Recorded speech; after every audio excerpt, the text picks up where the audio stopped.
どうも、潜入おいりです。今回の潜入先はこちら、新潟県三条市にあります、包丁工房忠房という場所に行ってきました。三条市というと、包丁の産地として超有名で、日本三大刃物産地のうちの一つですね。そこで今回はその三条の中でも僕がずっと前から行きたかった場所、忠房さんへお邪魔してきました。それでは動画始まりますが、忠房の社長、曽根社長直々にご案内していただきました。今回も面白いマニアックな内容となってますので、最後までごゆっくりお楽しみください。それでは本編へどうぞ。お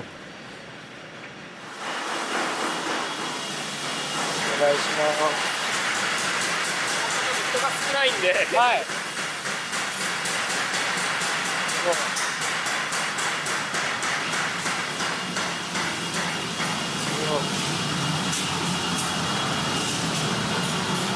うわ。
でっかいレバーですか。世界ではでっかいレバーですね。すげえ。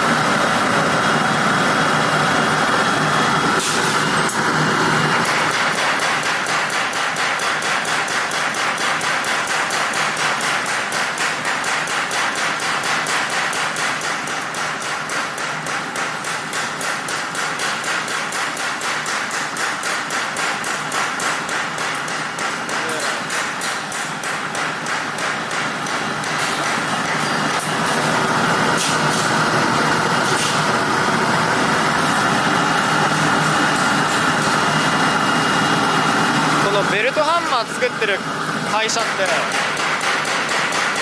新潟にあるんですか？あります。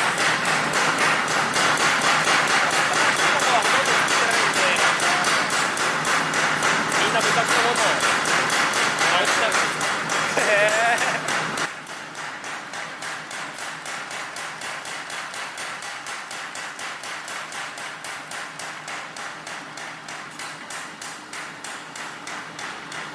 ハンマーの形状違いますね。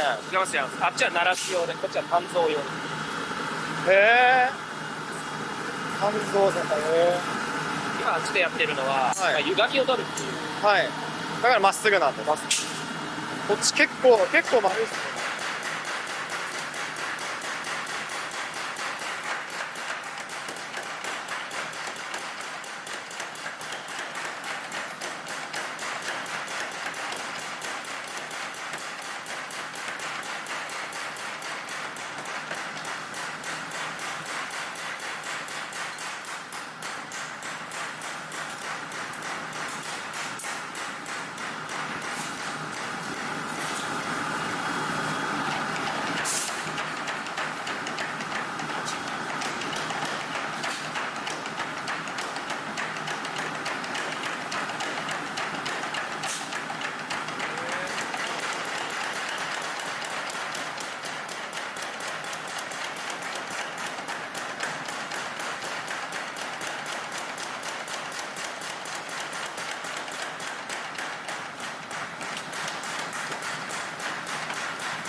材料がまあかかってるんですよ。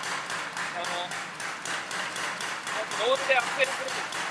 特にやっぱりこうゆっくりなんで、同時にうまくなると同時にある程度こう叩いて締めるっていうのをやるんですけど、この後にもう一回鳴らし入れて、思いっきり叩きます。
最終的にこっちで曲がり取ったりとか模様をつけたりとかでスプリングハンマーを読んだんですけど用途が全部違ってあ、そうなんですね。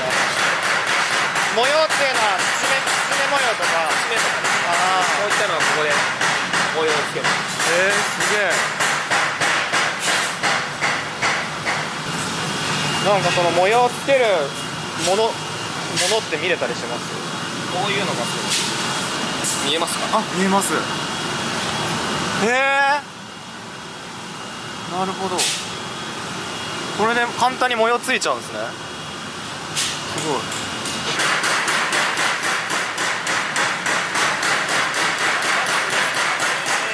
かりました。これがプレス。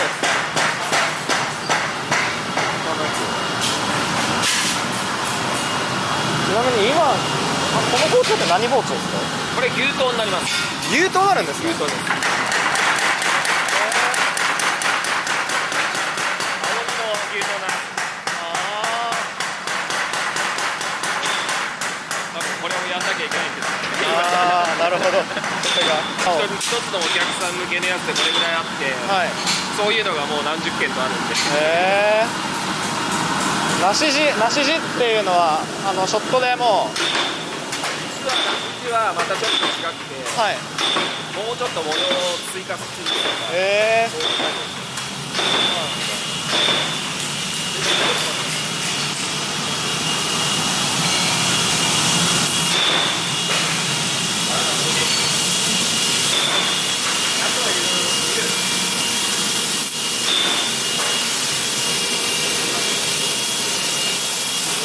失礼します。おお、すごい。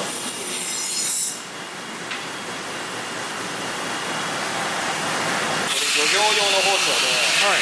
配包丁って言って、はい。船の上で使う包丁なんですけど、はい。それが今荒研ぎです。おお。これはもううちが創業75年ですけど、うちが創業当時に作ったノウハウそのままです。へえ。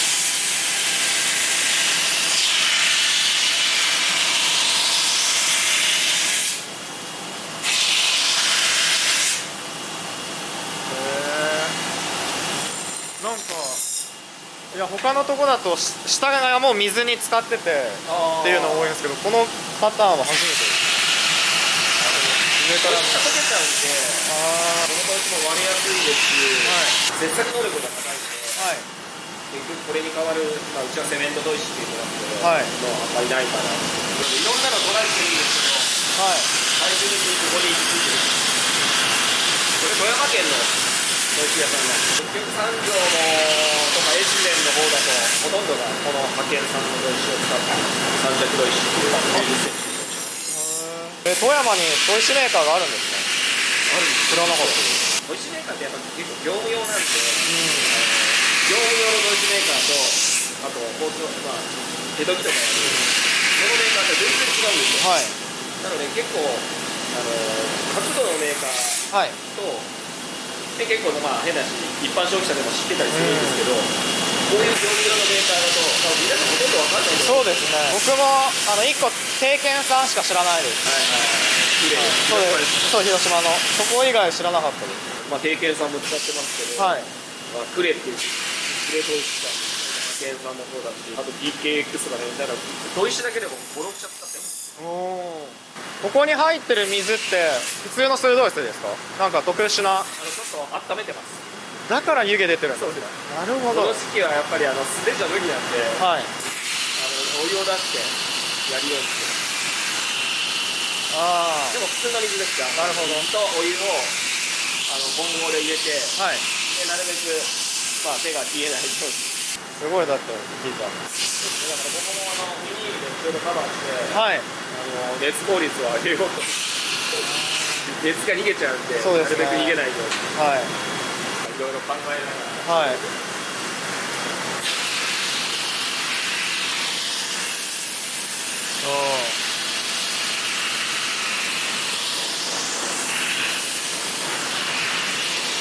うわ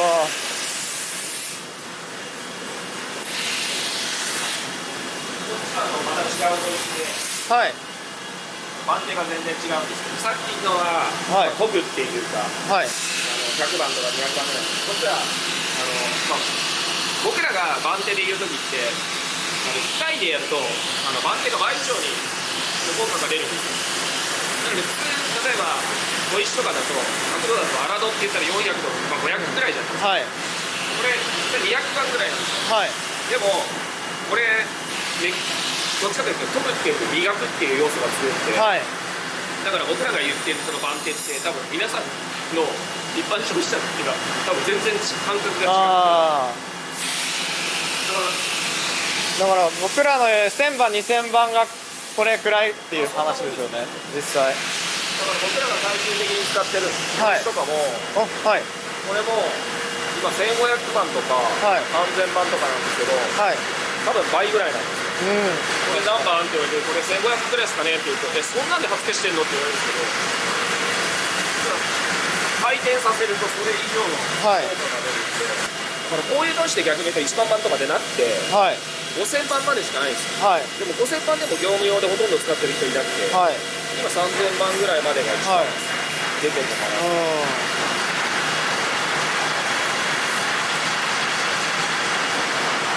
刃付けは結構これが最終ですか？そうですね。あなるその後に川やったりとかしますけど、はい商品によってね、鋼によって変えたりとか。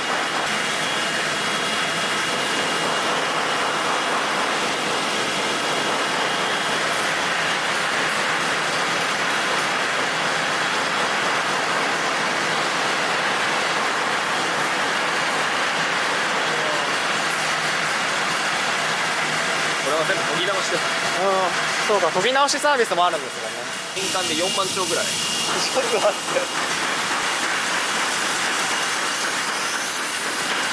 レードの表面を磨いてます。はいああめっちゃピカピカになりますね。そうですね。すごい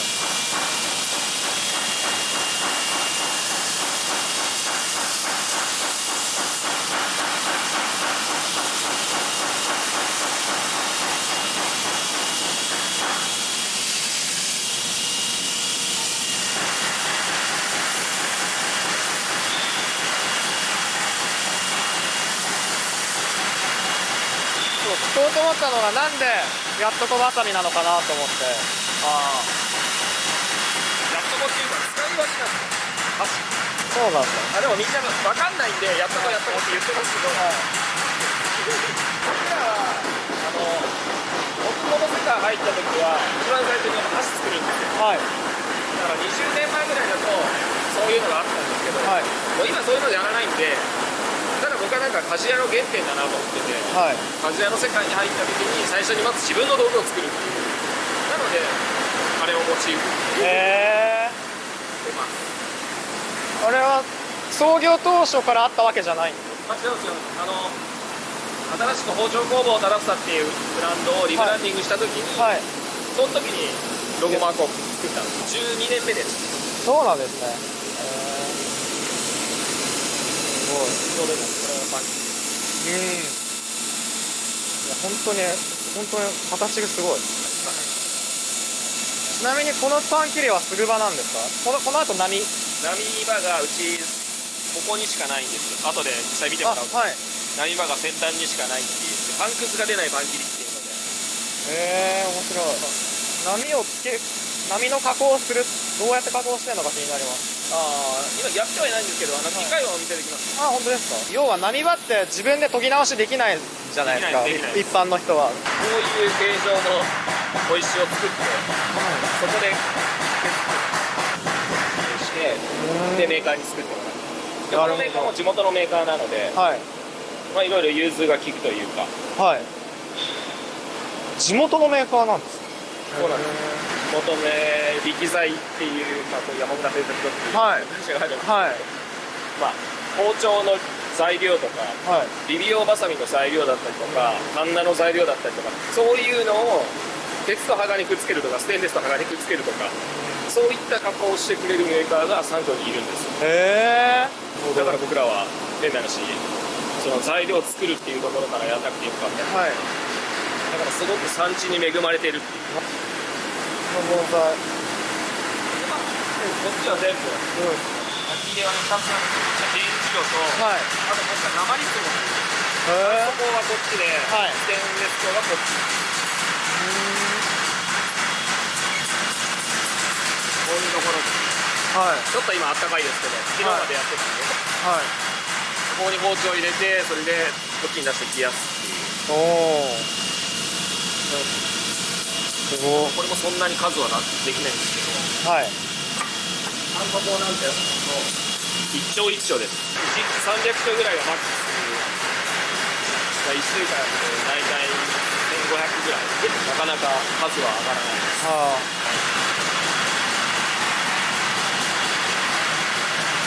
乾燥工の場合、なんか水焼きとか油焼きとか、なんか使い分けてたりするんですか？基本はほとんど油はやらないですね。そうなんですね。実際普段工場見学というか工場ツアーみたいな普段やられてるんですか？イベントとして。そうですね。イベントの時もありますし、あとは地元の小学校に、小学校3年生向けに毎年見学やってます。おお。そう大体15号ぐらいですかね。で最後ここでギャラリーでこうやってながら、ここら辺はうちのルーツなんで、はい。ルーツとか、まあこっちはどっちかというと、プロの料理人さん向けですけど、あっちが本当漁業用でうちのルーツなので、はい。もう包丁のみ、包丁からスタート。もう包丁からですし、基本的には包丁だけですけど、はい、ただ漁業用だとこういうこれも釜ですけど、はい、こういったものを作ってくれてオーダーがあったりとか、はい、あと昆布削るやつ、はい、昆布削るそんなのね、うちの仕事じゃないんですけど、はい、頼まれるって、頼まれるんでやってますね。もう最近はもう作ってないですけど、こういうのも過去作ってきましたよ。サイカチ出刃って初めて聞きました。サイカチはカニ用ですね。カニ用？北海道とかで使うみたいですけど、サイカチって言って、引っ先がないんですね。なんか危なくないようにする人みたいですね。なるほど。こんなに。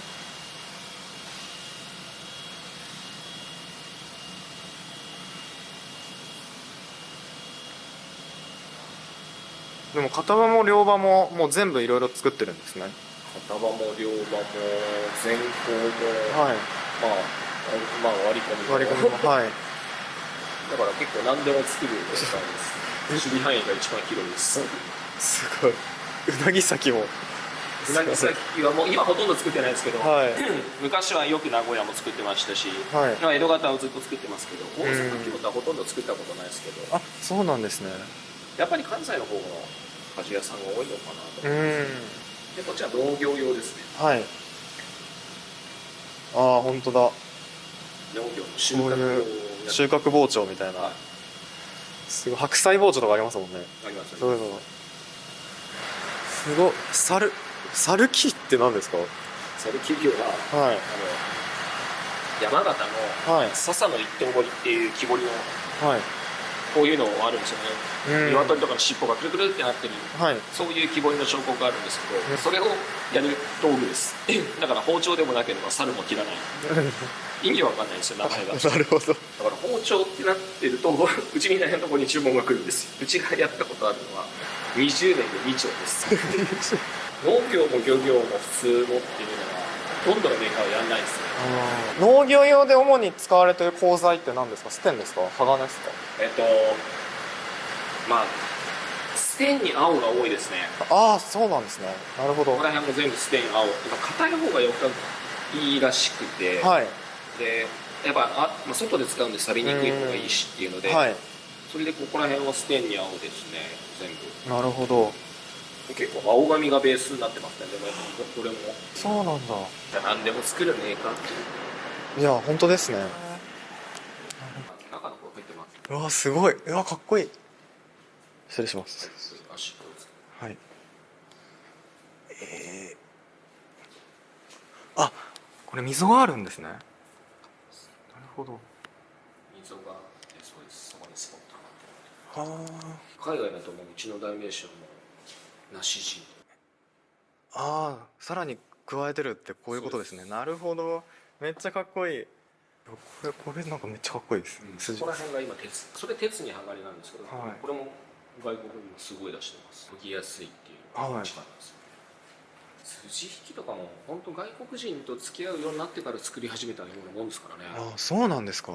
それまでうちなんか全然作ってなくて、うちが海外に出してるやつはもうステンに青紙が一番多くて、本当彼らが言うのは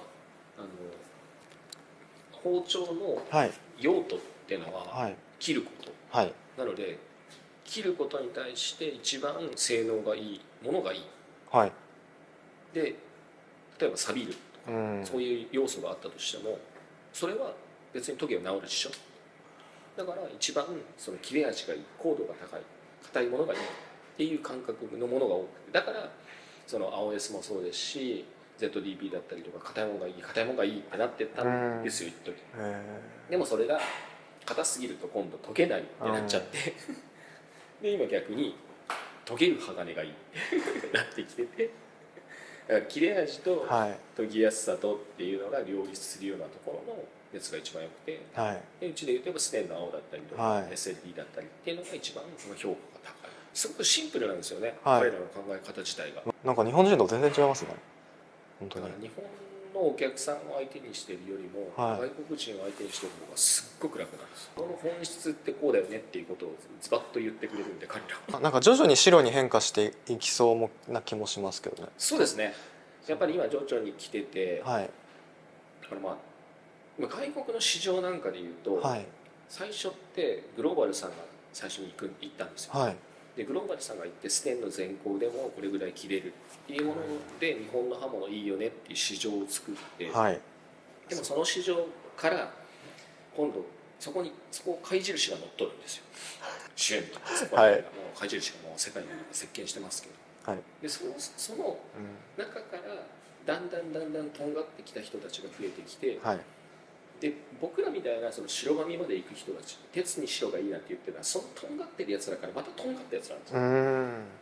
でもこいつらが例えばレストランのシェフとかで、はいやっぱりこう見せながらやってるとそこのスタッフなんかはみんなやっぱこれクールだよね、かっこいいよねってなっていくんで、はいだからそこがだんだん増えていくんですよ。市場がちょっとずつ大きくなってきてて、だから僕らの供給する数とかが本当に10年前とかのはい10年前の何倍になるんだろうな20倍とかになってくるんですよ。すごい。いやいや大丈夫。へ本当にもうめちゃくちゃ出してます。ずっとドイツの展示会とか出てるんですけど、はいそれはね本当グローバルさんが最初に市場を作ったってすごい。みんな言ってる。うんその後に大体貝印がまた追随することによってより大きな市場になる。だから僕らはそこのおこぼれをもらってるみたいな話です。ああいう存在がなければ。あとうちは本当になるべくいろんな全方向で、はい包丁作りできるようにしてそば切りをずっといまだに作ってるのも多分日本で数軒しかないんじゃないですかね。そば切りみんなやらなくなっちゃったんで。すげえダマスカス。そうですね、それはい。それももうずっと作ってます。ええ定期的に出ますね。は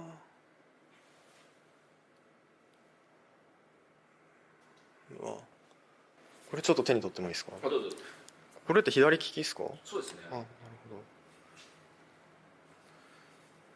ど。面白い。ちゃんとステンの出刃なんですけど、裏ちゃんとすいてある。結構へこみありますね。ありますこの好き。これ見てプロの料理人さんとかがこれ実際すげえいいよっつって、うん。刺身とかはイタリアンのシェフの人がガルパチョ作るのにすげえこれすげえ肉もさっていけるしチョイスとか言ってめちゃくちゃなんか褒めてます。いや、失これに礼します。磁石でついてるんでちょっと引っ張って本当だ。え、本当に、めっちゃ、僕が学校で支給された出刃刺身とか、もう裏が平らみたいな裏好きなんですよ。ほぼへこみがない。甘いというか、浅すぎる。やっぱり実際に使ってみると、はい。やっぱりそこに空気が含まれるからこう変なしベタだったら、魚だったら油がくっついちゃって滑っていかなくなる。だからそこにちょっとでも空気の層を入れるために裏尺混ぜてるのに、それがそのステーキ系だと大体裏ベタなんですよね。でそれだとやっぱりどうしても面白くないなと思って作ったんですけど、本当に大変なんですよ。釜うそばとかも一応シリーズであるんですか？いや作ってますか？これはもうこの7本だけで、あ、そうなんですか。刺身もこのサイズのみなんですね。このサイズだけです。もううちはね遊びでねいろんなのやってて、いろんな鋼で刺身作ったりしてて、はい。いろんなのあるんですよ。なんか、かっこいい。これもステンに SLD で、はい。結構幅広ですね、すごい。そうなんですよ、うん。これ多分尺1ぐらいだったのを多分頭割れて詰めたんですよ。ああ、だから、かでもうなんか知り合いの木工屋さんからもらったっこいい。枝のやつでなんか、はいすげえ木目がかっこいい。かっこいい。でそういうのとか、これも遊びです完全に。でこれも無駄にダマスコスなんですよ。ちょっといいですか？そうなんですよ。本当だ。これはまああんまかっこよくないですけど、それねかっこいいな。この設計めっちゃかっこいいですね、これ。このハンドルとかも全部自分たちで遊びで、こういう遊びをたまにやらないとね職人が腐っていく。こういう遊びをしながらはい。やってます。バターナイフかわいい。これうちもはいで最初にバターナイフ作ってて、はい。でそれを隣の燕市の方が、はい。カトラリーとか作ってるんで、はいその技術を応用して作ってもらったんですよ。ええすげえ可愛いんですよ。すっごいかわいい。でこれ実はアイスを食べる時とかにはい。熱伝導率が高いんで溶けやすいんですよ。へ鋼の包丁が欲しいんですけど、はい、全部鋼。全部鋼、鉄と鋼の方がいいんですかね。自分で研いで使いたい。であればこれもステンレス系なんですけど、研げる鋼です。あとは鉄と鋼だとこういう、これも本当に昔ながらの鉄と白紙、一番研ぎやすいやつです。一番他のメーカーよりもコスパがいいって言われて。いや、本当に思います。あと、めっちゃかわいい。そうなんですよ。これもちゃんと研ぎ直しをするときに、やっぱり僕らが研ぎ直しますよ、通い箱みたいなイメージで作ったんです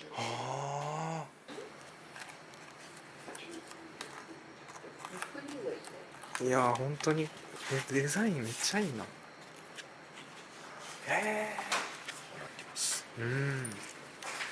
すごい。紙もいいですね。だから普通にこういう白い紙を折りたたんで作って、うちが本当包丁こういうふうに、パッケージとかもすごいデザインするようになってから業界自体が変わりましたね。ちょっとしたことなんですよね。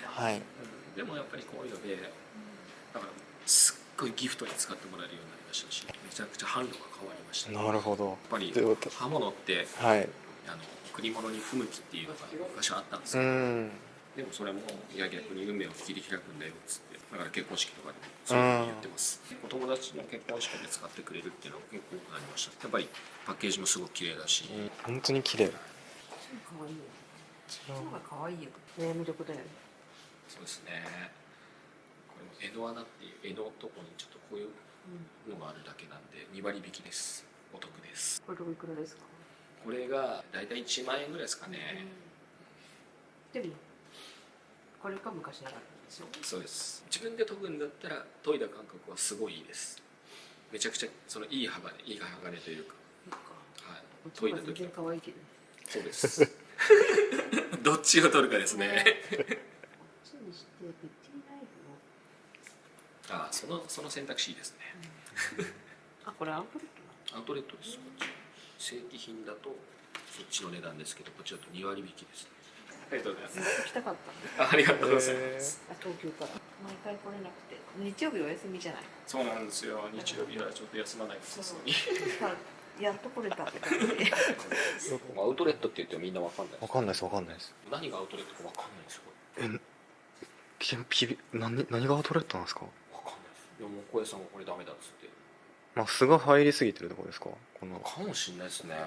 明らかにデコボコがすごいですね。ああ。多分ここのもう小屋さんも大変ですよ。こ大変でこ削っていかなきゃわかんないので。ステンに青紙ですこれ。側のそのステンは研ぎやすい方ですか？やっぱあんまりですか？で防災としてははい410か405だったんですよね。はい。研げます全然。これ買います。ありがとうございはい。ます。めちゃくちゃ研ぎ上げてください。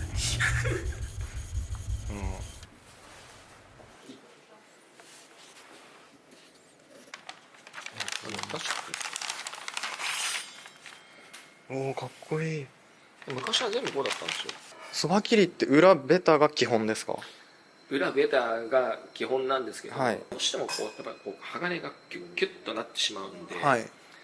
ここの部分がちょっと透けたりはします。なるほどなるほど。だから細板に全部あった時に、はい。全部が平らかって言われるとちょっとむずいんですよ、やっぱり。なるほだから破線はいいんですけど、はい。ここら辺ってやっぱりこうちょっと歪みが出てたりするんで、そこまでまっすぐじゃないとダメっていう人がいるんですよ。いそういそう。これって鋼どこまで入ってるんですか？はいこれ色つけてるのは丸焼きはい。なんですけど、でも実際には焼き入れしてるのはこのラインなんですね。ああ。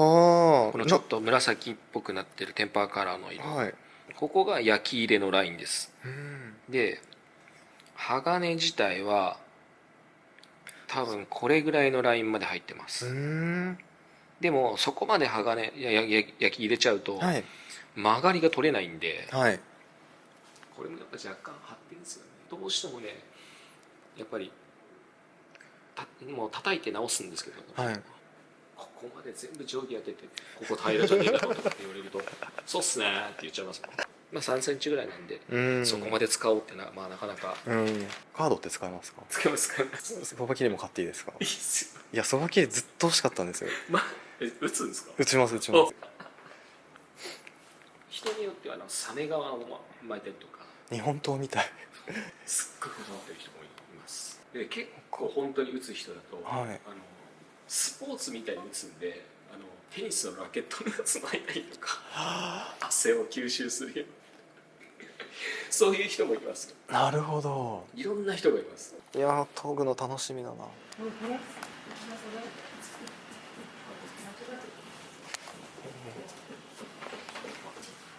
こういうの波場ってノコギリ状のものって硬いものを切るにはいいんですよ。はい。海外からそのパンが入ってきた時にはい。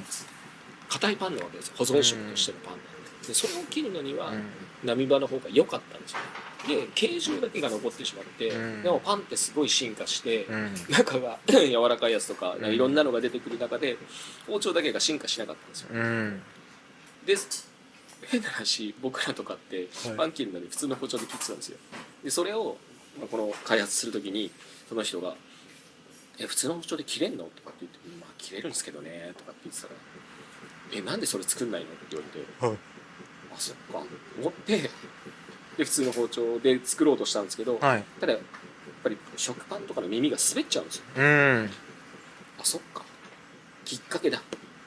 なのできっかけです。へえ。そうするとパンくずが出なくてスッと切れていくんで、一時5年前6年前ぐらいですかね、マツコさんに紹介されて、マツコ・デラックスのマツコの知らない世界はい。出た瞬間に、3年待ちになりました。これも一応3層なんですね。3層です。へえ。うちはやっぱ絆創膏とか、はい。僕は溶ける鋼が好きなんですよ。うん。はい。全鋼とかになると、ん溶けないわけじゃないですけど、こういうなんか変なやつ SLD ぐらいだと、はい。ある意味こうスカッと溶けるっていうか、はい。まあ実際に青紙とか白紙とかの方が、うん。全然その研いだ時のスカッと感って違うありますけど、はい。この SLD ぐらいだと比較的耐食性もあって研いだ感覚もあってっていうそのちょうどバランスの良さかなと思ってだからうちは SLD を結構ずっと使っててなんか溶けるのがいいんですよ。ですね。だから僕はその基本的な考え方の中で、はい。その僕らメーカーが出荷した時が、まあ、ベストな状態かもしれないですけど、はい。お客さんが使っていく中で絶対ダメになるわけじゃないですか、でその時に誰かがリカバリーしなきゃいけないので、それは自分がやらなきゃいけないかもしれないし、お店の例えば買ったところのお店のスタッフかもしれないし、その時に変な話 ZDP とかって僕は優しくねえなと思うんですようちでも ZDP とか、はい。ハイスとかでもそうですけど、はい1センチかけたやつとかってあんなでかい砥石でも本当に20分ぐらいかかるんですよ、つか急いで研ぐと焼けちゃうし、だからもうみんな「あー来たよ」みたいなはい。あれって僕はなんか硬すぎるのはよくないなと思って確かに。で外国の、うん僕外国の売り上げの7割ぐらいなんですけどほとんどのお客さんが、はい実際店で研いでいるんですよ。はい。でそのスタッフさんたちも、はいやっぱり最初は VG10 だったりとか日本の刃物をする VG10 だったりとかそれこそハイスだったりいろいろ来たけど自分が研ぐ側になった瞬間にもういや VG10 もハイスも進めないよ俺っつってスタッフがだって俺研ぎたくないもんっつってそれでお店のスタッフさんが SLD っていいよね青紙ってやっぱいいよねうん。研いだ時にいいじゃんねだから実は海外とかでも研げる鋼が今すごい人気であら、そうなんですね。で今一周回って実は鉄と鋼の包丁も海外でめっちゃ出してますうちへえ。白紙最強っつってコスパが良くて、はいで実際研いだ時の切れ味って一番いいわけじゃないですか、はい。だから外国人も最近それに気づいて、だから鉄と鋼の包丁ってやっぱりなんだかんだ言って一番安いわけですよ、はい。それがいいってなり始めてプロの料理人さんとかも「いやなんか俺とか鉄と鋼使ってるけど俺錆びさせないよ」みたいなだから俺すげえだろうぐらいの感じで俺上手に使ってっから全然錆びてないでしょ、うん。これがプロだよみたいなそれがクールでしょみたいなへえ。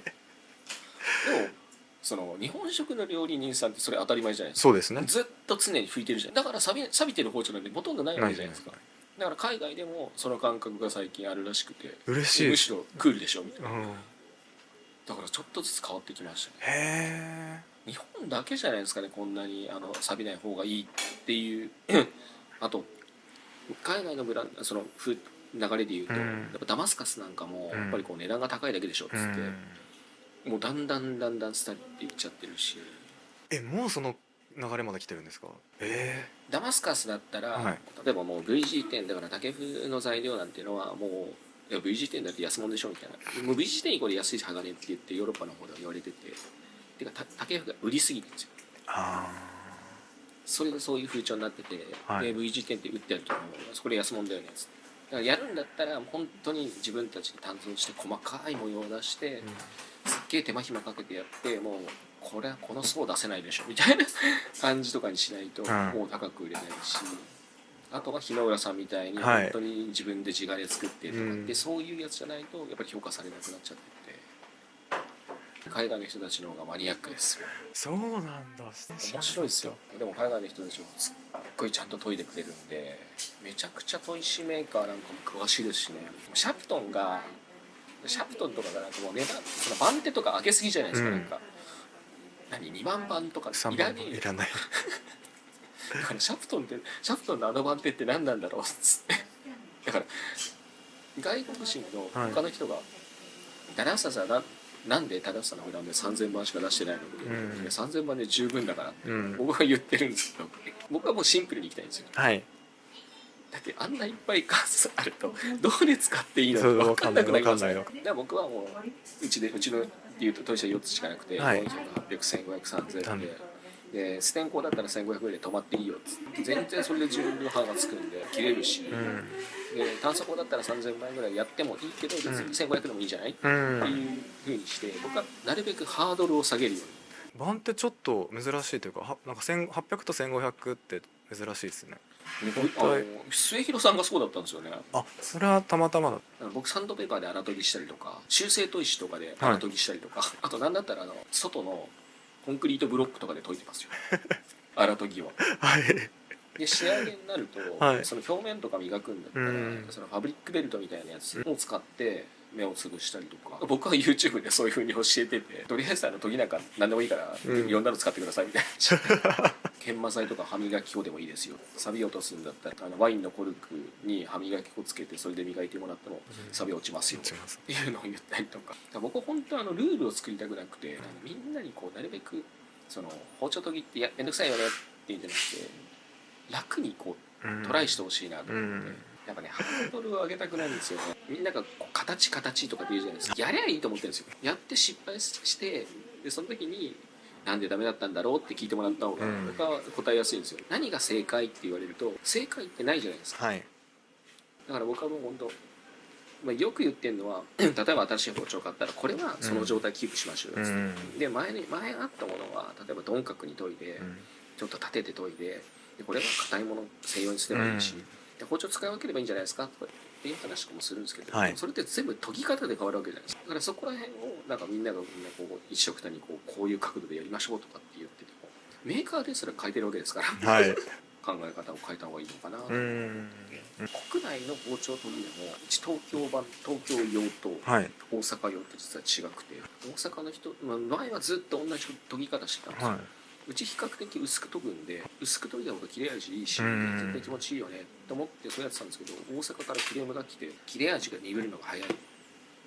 あ、そっかと、違う、薄く研ぎすぎたね。大阪人がケチってわけじゃないですけど、大阪向けはもう全部逆に厚口、そうしないと怒られちゃうんですよ。でもその研ぎ方で東京に出すと怒られるんですよ。